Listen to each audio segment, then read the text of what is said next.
السلام علیکم ورحمۃ اللہ وبرکاتہ۔ پیارے بچوں، آج ہم آپ کے سامنے دہلی سلطنت پارٹ 2 کے بارے میں بات کریں گے۔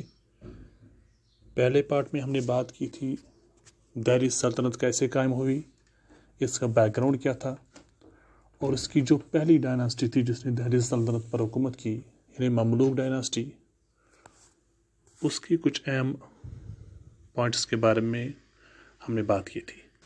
جیسا کہ آپ کو معلوم ہوگا کہ مملوک ڈائناسٹی کا آخری حکمران کیقباد تھے، لیکن کیقباد کو جلال الدین نے ہلاک کر لیا۔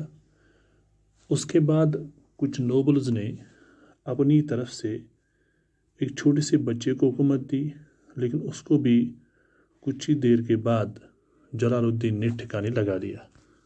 آخرکار جلال الدین نے دہلی سلطنت 1290 میں قبضہ کر لیا اور اس کی حکومت قائم ہو گئی۔ جلال الدین خلجی، جو کہ خلجی خاندان سے تعلق رکھتا تھا، اصل میں اس کی اینکسٹری ترکش تھی۔ یہ ترکستان سے افغانستان آئے تھے اور یہاں پر ایک گاؤں جس کا نام غلجی تھا اس میں بسا کرتے تھے۔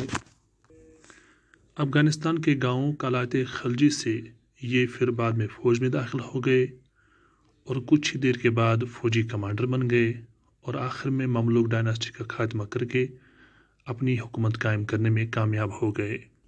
اسی لیے خلجی ڈائناسٹی کو کچھ لوگ ترکش افغان ڈائناسٹی بھی کہتے ہیں۔ بہرحال جلال الدین فیروز خلجی نے خلجی ڈائناسٹی کی بنیاد 1290 میں ڈال دی۔ اس وقت ان کی عمر 70 سال کی تھی۔ یہ حکومت کی بنیاد اس نے اس کے بعد ڈال دی جب اس نے کیقباد کو قتل کر لیا۔ کہتے ہیں کہ جلال الدین خود ایک شریف النفس، ایک مہربان لیکن ایک دھیمی طبیعت کا انسان تھا۔ اس کی اسی دھیمی طبیعت کا نتیجہ تھا کہ کچھ ہی دیر کے بعد، یعنی 1296 میں 6 سال کی حکومت کرنے کے بعد، اس کو اسی کے ایک نیفیو اور سن ان لا یعنی داماد نے، جس کا نام جونا محمد خلجی تھا، 1296 میں جلال الدین خلجی کو قتل کر لیا۔ جونا محمد نے خود 1296 میں حکومت شروع کی اور علاء الدین خلجی کے نام سے تخت نشین ہو گیا۔ علاء الدین خلجی تاریخ میں ایک مشہور سلطان مانے جاتے ہیں۔ وہ خلجی ڈائناسٹی کے سب سے بڑے حکمران کے طور پر مانے جاتے ہیں۔ انہوں نے خلجی خاندان میں 1296 سے 1316 یعنی مسلسل 20 سال تک حکومت کی۔ کہتے ہیں جب وہ گورنر بنے تھے تو اسی حالت میں انہوں نے کرا اور مالوا جیسی حکومتوں کے خلاف جنگ کیے تھے۔ حکمران بننے کے بعد انہوں نے بہت سارے علاقوں کو فتح کیا، جن میں گجرات، رنتھمبور، چتور، مالوا اور دیگر کئی حکومتیں شامل حال ہیں۔ لیکن اسی دوران جب کہ وہ فتوحات کا سیلاب حاصل کر رہا تھا، ایک بہت بڑی چنوتی آ گئی۔ اسی دوران منگولوں نے اس پر حملے کرنا شروع کر دیے۔ جیسا کہ آپ کو پتہ ہوگا کہ منگولوں نے سب سے پہلے چنگیز خان کے دور میں فتوحات شروع کر دی تھیں اور اب وہ آگے بڑھ رہے تھے۔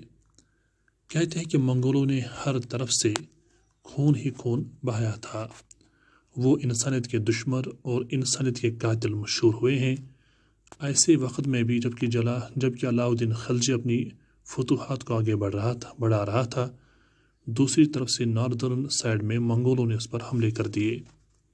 یہ بہت ہی سخت اور شدید حملے ہوا کرتے تھے۔ علاء الدین خلجی کو اس طرف اپنی توجہ مرکوز کرنی پڑی اور اس لیے اس نے دیگر بادشاہوں کو کچھ مہلت دے دی۔ علاء الدین خلجی نے جب واپسی کی اور منگولوں کے ساتھ کئی جنگیں ہوئی، آخرکار منگول ان جنگوں سے واپس چلے گئے۔ اس طرح علاء الدین خلجی تاریخ اسلام میں کافی مشہور سلطان ہوئے، کیونکہ بہت ہی کم سلاطین نے، جن میں مصر اور ہندوستان شامل ہیں، اس وقت منگولوں کو شکست دینے میں کامیابی حاصل کر لی ہے۔ عجیب بات یہ ہے کہ جن ڈائناسٹی نے منگولوں کو شکست دی وہ دونوں ڈائناسٹیز مملوک ڈائناسٹیز تھیں، ایک مصر میں قائم تھی اور دوسری ہندوستان میں۔ علاؤدین کے دور میں اس کے 2 فوجی جنرلوں نے کافی شہرت حاصل کر لی تھی۔ ایک کا نام تھا ملک کفور اور دوسرے کا نام تھا خسرو خان۔ ان دونوں کمانڈرز نے بہت سارے علاقوں کو فتح کیا اور جو وہاں سے مال غنیمت ملتا تھا وہ یہ لا کر علاؤدین کے حوالے کرتے تھے۔ دونوں کافی قابل اور بہترین جنگ باز ہونے کے علاوہ علاؤدین کے وفادار بھی مانے جاتے تھے۔ کہتے ہیں کہ انہی سرداروں نے جب وارانگل کاکاتیہ ڈائناسٹی کو ختم کیا تو وہاں سے بہت سارا مال غنیمت حاصل کر لیا، اور اس مال غنیمت میں سب سے اہم چیز وہ ہیرا تھا جسے کوہ نور ہیرا کہا جاتا ہے۔ اس طرح کوہ نور ہیرا بھی علاؤدین کے خزانے میں داخل ہو گیا۔ علاؤدین کے بارے میں کچھ باتیں کافی اہم مانی جاتی ہیں۔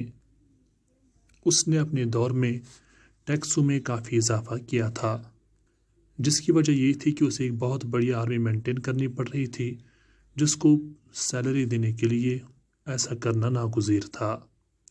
اس کے علاوہ اس نے جو اس کے نوبلز تھے وہ جانتے تھے کہ یہ جو نوبل لوگ ہوتے ہیں کسی وقت پریشانی کا باعث بن جاتے ہیں، اس لیے اس نے نوبلز کے آپسی میل ملاپ پر اور آپسی شادیوں پر پابندی عائد کر لی۔